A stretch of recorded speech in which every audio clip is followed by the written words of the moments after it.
Nagkaroon ng rambulan ng ilang grupo ng kalalakihan sa Barangay Maaw, Baguio City matapos magkasagupa sa harap mismo ng kanilang pamilihan. Ayon sa ulat, ilang kalalakihan ang nasangkot sa kaguluhan na naganap sa tapat ng pamilihan ng Barangay Maaw, Baguio City.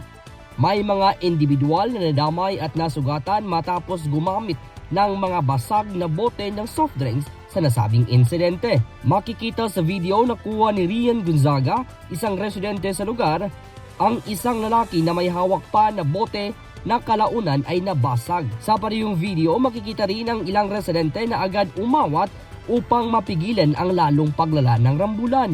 Batay sa paunang impormasyon, wala namang naiulat na grabing nasaktan sa insidente. Patuloy namang inaalam ng mga otoridad ang pinagmulan ng kaguluhan upang maiwasan ang kahalintulad ng pangyayari sa hinaharap. At paalala rin ng mga otoridad sa publiko na iwasan ang karahasan at agad ipagbigay alam sa kinaukulan ang anumang gulo upang mapanatili ang kaayusan at kaligtasan ng komunidad. Napag-alaman din na sa kasagsagan ng pesta sa nasabing barangay nang mangyari ang insidente, kung saan marami ang taong nagtitipon sa lugar. Ako po si Ramon Zamora, nag-uulat mula dito sa Negros Occidental, Bayan Media Network.